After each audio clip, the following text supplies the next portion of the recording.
Now let's take a look at the role of the Rothschild family, the family said to be the wealthiest in the world. When Amschel Meyer Bauer inherited the business, he decided to change his name to Rothschild.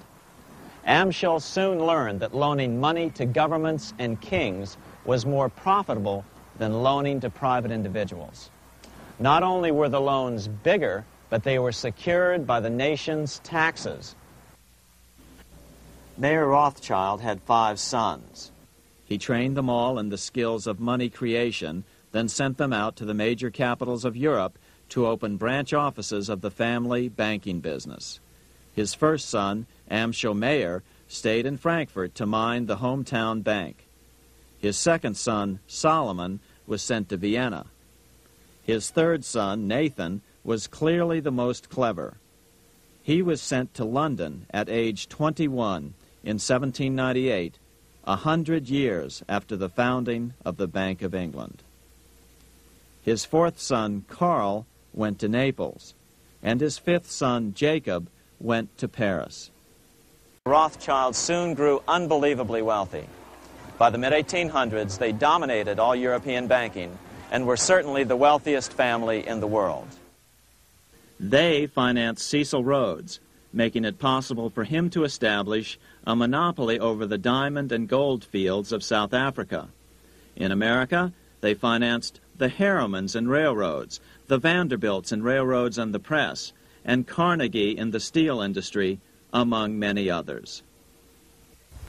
In fact, during World War I, J.P. Morgan was thought to be the richest man in America. But after his death, it was discovered that he was actually only a lieutenant of the Rothschilds. By 1850, James Rothschild, the heir of the French branch of the family, was said to be worth 600 million French francs, 150 million more than all the other bankers in France put together. He built this mansion called Ferrier, just east of Paris. Wilhelm I, on seeing it, exclaimed, "Kings couldn't afford this. It could only belong to a Rothschild." Money changers, those who loan out and manipulate the quantity of money, were active in medieval England. In fact, they were so active that acting together, they could manipulate the entire English economy. These were not bankers per se. The money changers generally were the goldsmiths. They were the first bankers because they started keeping other people's gold for safekeeping in their vaults. The first paper money was merely a receipt for gold left at the goldsmith. Paper money caught on because it was more convenient than carrying around a lot of heavy gold and silver coins. Eventually, goldsmiths noticed that only a small fraction of the depositors ever came in and demanded their gold at any one time. Goldsmiths started cheating on the system. They discovered that they could print more money than they had gold, and usually no one would be the wiser. Then they could loan out this extra money and collect interest on it. This was the birth of fractional reserve banking. That is, loaning out many times more money than you have assets on deposit. So, if $1,000 in gold were deposited with them, they could loan out about $10,000 in paper money and draw interest payments on it, and no one would ever discover the deception. By this means, goldsmiths gradually accumulated more and more wealth and used this wealth to accumulate more and more gold. Today, this practice of loaning out more money than there are reserves is known as fractional reserve banking. Every bank in the United States is allowed to loan out at least 10 times more money than they actually have. That's why they get rich on charging, let's say, 8% interest. It's not really 8% per year, which is their income. It's 80%. That's why bank buildings are always the largest in town. When Queen Mary's sister, Queen Elizabeth I, took the throne, she was determined to regain control over English money. Her solution was to issue gold and silver coins from the public treasury and take the control over the money supply away from the money changers. Oliver Cromwell finally overthrew King Charles, purged the Parliament, and put the king to death. the money changers were immediately allowed to consolidate their financial power. The result was that for the next 50 years, the money changers plunged Great Britain into a series of costly wars. They took over a square mile of property in the center of London, known as the City of London. This area today is still known as one of the 3 predominant financial centers of the world. By the end of the 1600s, England was in financial ruin. 50 years of more or less continuous wars with France and Holland had exhausted her. Frantic government officials met with the money changers to beg for the loans necessary to pursue their political purposes. The price was high.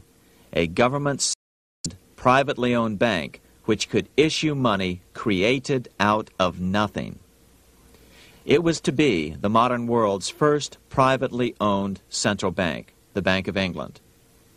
Although it was deceptively called the Bank of England to make the general population think it was part of the government, it was not. Like any other private corporation, the Bank of England sold shares to get started. The investors, whose names were never revealed, were supposed to put up £1.25 million British pounds in gold coin to buy their shares in the bank. The bank was duly chartered in 1694 and started out in the business of loaning out several times the money it supposedly had in reserves, all at interest. In exchange, the new bank would loan British politicians as much of the new currency as they wanted, as long as they secured the debt by direct taxation of the British people. Of the Bank of England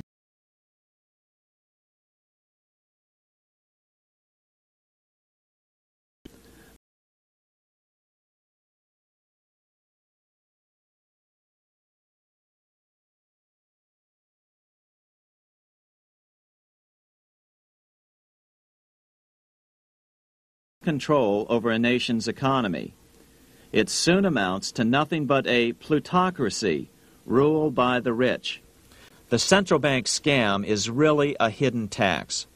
The nation sells bonds to the central bank to pay for things it does not have the political will to raise taxes to pay for. But the bonds are purchased with money the central bank creates out of nothing. More money in circulation makes your money worth less. The government gets as much money as it needs, and the people pay for it in inflation. The beauty of the plan is that not one person in 1,000 can figure it out because it's usually hidden behind complex-sounding economics gibberish. In 1790, less than 3 years after the Constitution had been signed, the money changers struck again. Alexander Hamilton proposed a bill to the Congress calling for a new, privately owned central bank. Coincidentally, that was the very year that Amschel Rothschild made his pronouncement from his flagship bank in Frankfurt. Let me issue and control a nation's money, and I care not who writes the laws. After a year of intense debate, in 1791, Congress passed the bill and gave it a 20-year charter. The new bank was to be called the First Bank of the United States, or BUS. The bank was given a monopoly on printing U.S. currency, even though 80% of its stock would be held by private investors. The other 20% would be purchased by the U.S. government. Like the Bank of England, the name of the Bank of the United States was deliberately chosen to hide the fact that it was privately controlled. And like the Bank of England, the names of the investors in the bank were never revealed.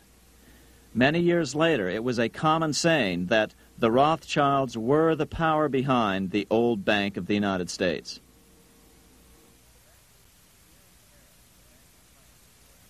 Here in Paris, the Bank of France was organized in 18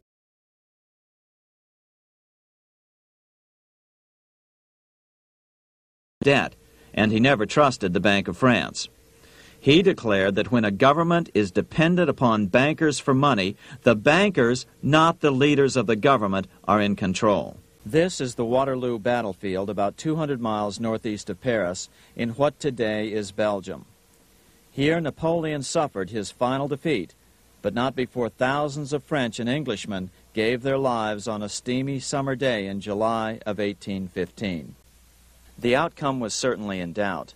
In fact, had Napoleon attacked a few hours earlier, he would probably have won the battle. But no matter who won or lost, back in London, Nathan Rothschild planned to use the opportunity to try to seize control over the British stock and bond market and possibly even the Bank of England. Rothschild stationed a trusted agent, a man named Rothworth, on the north side of the battlefield, closer to the English Channel. Once the battle had been decided, Rothworth took off for the Channel. He delivered the news to Nathan Rothschild a full 24 hours before Wellington's own courier. Rothschild hurried to the stock market and took up his usual position in front of an ancient pillar. All eyes were on him. The Rothschilds had a legendary communications network. If Wellington had been defeated and Napoleon was loose on the continent again, Britain's financial situation would become grave indeed. Rothschild looked saddened. He stood there motionless, eyes downcast. Then suddenly he began selling. Other nervous investors saw that Rothschild was selling. It could only mean one thing. Napoleon must have won, Wellington must have lost. The market plummeted. Soon everyone was selling their consols, their British government bonds, and prices dropped sharply. But then Rothschild started secretly buying up the consols through his agents for only a fraction of their worth hours before. Myths, legends, you say? 100 years later, the New York Times ran a story which said that Nathan's grandson had attempted to secure a court order to suppress a book with this stock market story in it. The Rothschild family claimed the story was untrue and libelous, but the court denied the Rothschilds' request and ordered the family to pay all court costs. What's even more interesting about this story is that some authors claim that the day after the Battle of Waterloo, in a matter of hours, Nathan Rothschild came to dominate not only the bond market, but the Bank of England as well.